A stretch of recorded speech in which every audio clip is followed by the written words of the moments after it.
की शरण होकर भजन करने में है। भजन जब तक गुरु मंत्र ना मिले तब तक जो नाम तुम्हें प्रिय लगे शुरू कर दो, समय मत बर्बाद कर देना। देखो एक अनुभव की बात बताते हैं। जैसे हमारे हृदय में विकार भरे हुए हैं, अब हम इनको लाख निकालने की कोशिश करें तो ऐसे नहीं निकलेंगे। अगर उनसे बलवान कोई अंदर जाकर, जैसे एक गिलास में पानी भरा है और उसमें हम शीशा गला करके डालते चले जाएं, तो पानी निकालने का प्रयास नहीं करना पड़ेगा, वो बिल्कुल पानी ऊपर बढ़ता चला जाएगा और वो शीशा बनता चला जाएगा और एकदम ठोस हो जाएगा, घनीभूत हो जाएगा।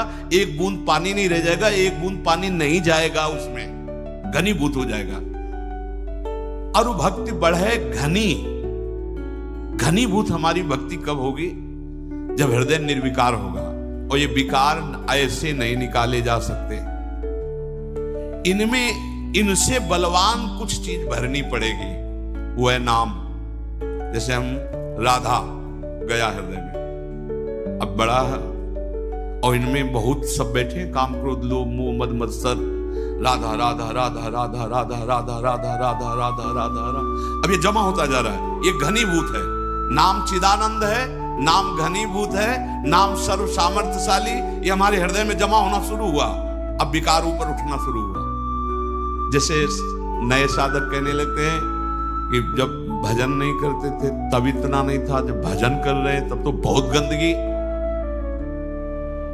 सरोवर बड़ा शांत था, कुछ दिखाई नहीं दे रहा था, लेकिन जब बलवान एक हाथी प्रवेश किया, सब निकलते नजर आ रहे हैं, तो निकलना दिखाई दिया कि मेढक निकल रहा है, कछुआ निकल रहा है, ये निकल रहा है, वो। ऐसे ही नाम प्रवेश किया ना, राम कृष्ण हरि। अब हृदय में जितने सब बैठे थे ये सब निकलना शुरू हुए। अब साधक इस रहस्य को नहीं जानता तो घबरा जाता है, अरे बहुत विकार बढ़ रहे हैं, बढ़ नहीं रहे।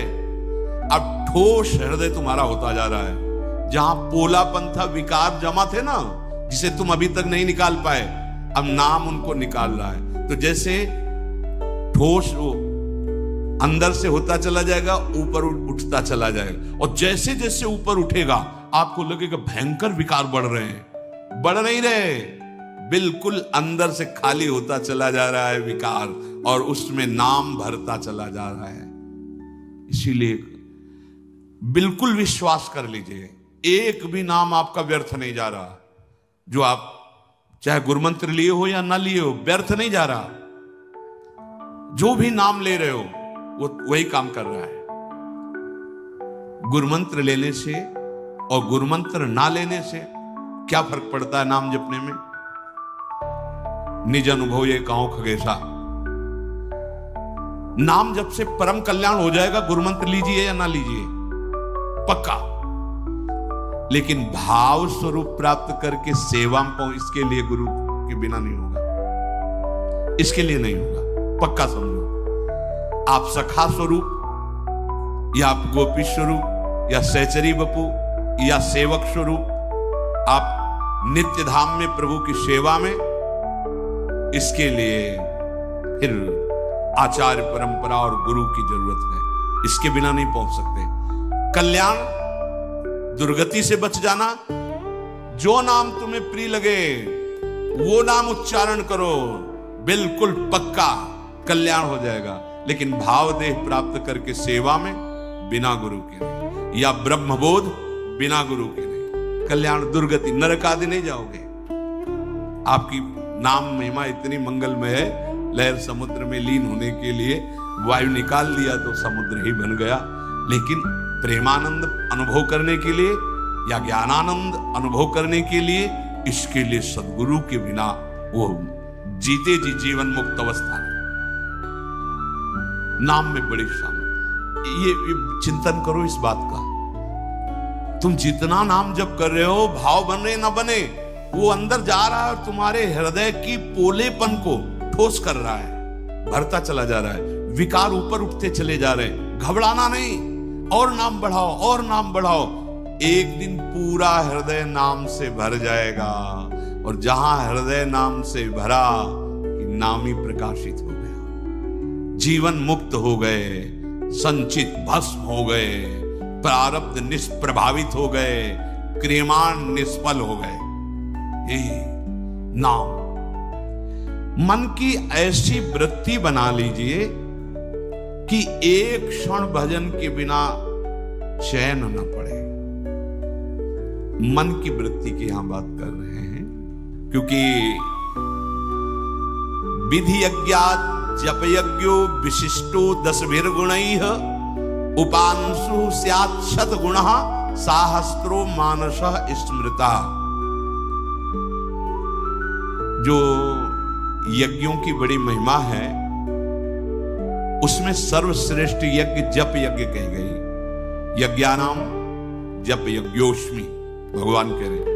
जप यज्ञ को स्वयं श्री कृष्ण कह रहे हैं, मैं ही हूं। जो आप नाम जप करो साक्षात भगवान नाम रूप में। ये जप यज्ञ जो हो रही, ये सबसे बड़ी यज्ञ है।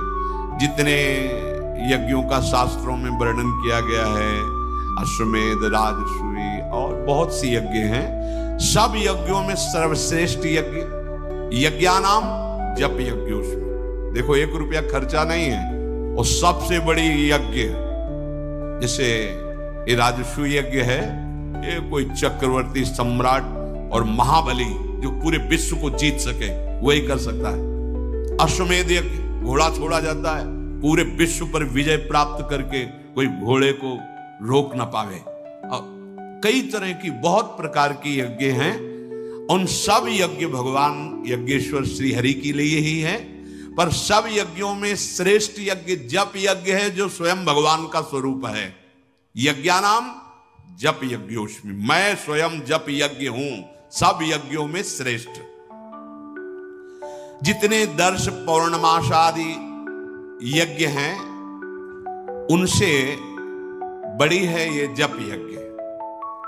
एक करे राजसूय यज्ञ, अश्वमेध यज्ञ, और एक करे जप यज्ञ, तो उससे 10 गुना बढ़कर के लाभदायक जप यज्ञ है। अब इसमें कह रहे हैं कि जप यज्ञ 3 उसके प्रकार बताए गए। एक साधारण, जिसे वाचिक कहते हैं, एक उपांशु, एक मानसिक।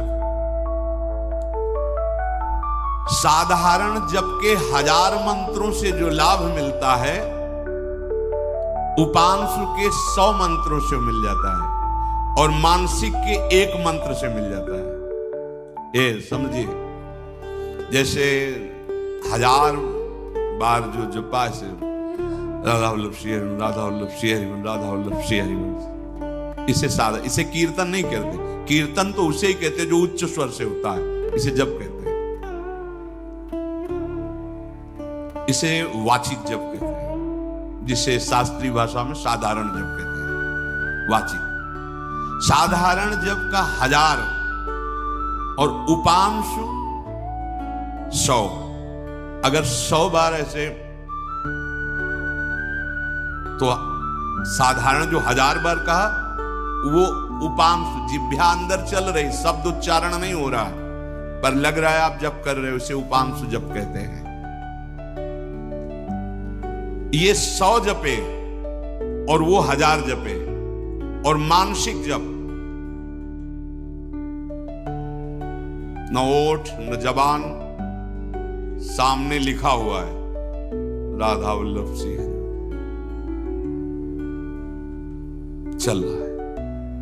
ये प्रारंभ में नहीं चलेगा, 1-2 बार करके भाग जाएगा। प्रारंभ में ज्यादा सिद्ध बनने की कोशिश न करे। हाँ, जो एक क्रम है उस क्रम से चले। पहले अपनी जिह्वा को रगड़े इस नाम से, जैसे 2 लकड़ियों के रगड़ने से अग्नि पैदा हो जाती है, अरण्य मंथन, ऐसे जीभ और नाम जब दोनों का रगड़न होता है तो दिव्य ज्ञान, वैराग्य, भक्ति का प्रादुर्भाव होता है। ज्ञानाग्नि प्रकट हो जाती है, भस्म कर देती है अज्ञान को। ये परिणाम है मानसिक जप, जीवन की साधना का परिणाम है। आंख खुली हो या बंद हो, चल रहा।